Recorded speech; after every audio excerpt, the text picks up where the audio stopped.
Science is all around us, and without it, our lives today would look very different to what they do.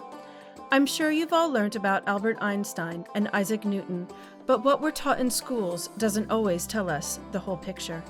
Scientists around the globe have been discovering and inventing for centuries, and in this story, we are going to join Ahmed as he learns about some of the great minds in history and their contributions to science and technology in the golden age of Islam.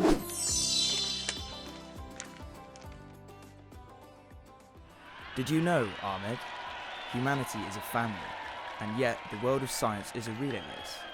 What does that mean?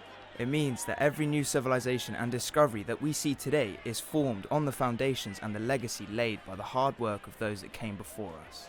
Oh, so like passing on the baton to the next person in the race? It's exactly like that. We are now in a world of modern science. But there was a time when the baton was in the hands of the golden age of Islam. During that time, numerous discoveries and inventions were made by Muslims. It was a time of great caliphates and empires.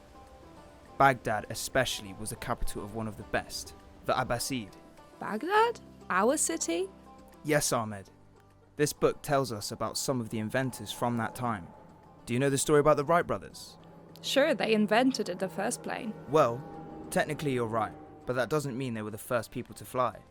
1,000 years before that, Abbas ibn Firnas created the glider. At the age of 70, he jumped off of a cliff on Yemen's Jabal al-Arus mountain and glided through the air, staying in flight for at least 10 minutes. Wow, that's so cool. Who's next? Al-Zarawi. He was a pioneer of modern surgery. He invented the first surgical instruments and wrote an entire encyclopedia of medicine.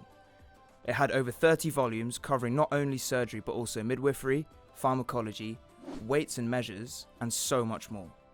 Without him, our hospitals today would look very different.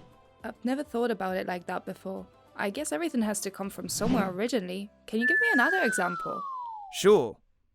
Ibn al-Haytham. Haytham was an early mathematician who wrote all about geometry and number theory.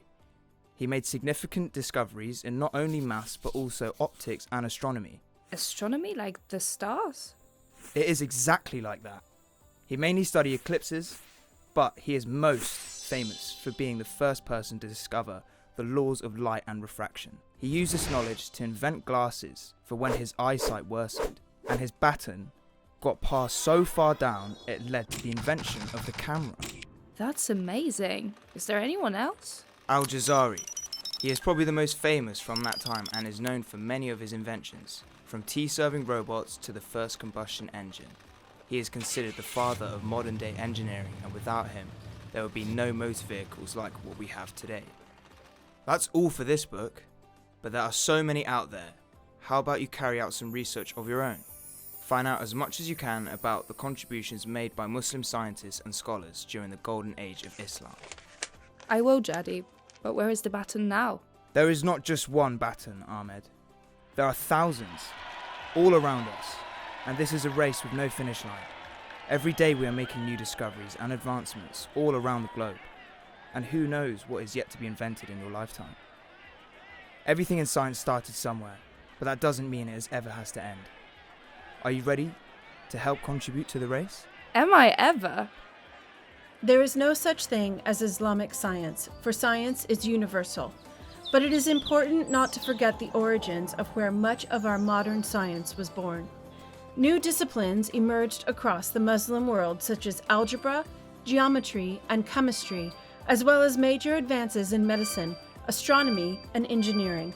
By tracing the baton back, we can learn to fully appreciate the work of those who came before, which can only help us in moving forwards. Today we have learnt about just 4 scientists, but there is a whole history to be discovered. Ready to join the race? Check out 1001 Inventions to learn more and see if you can guess what modern technologies their batons lead to.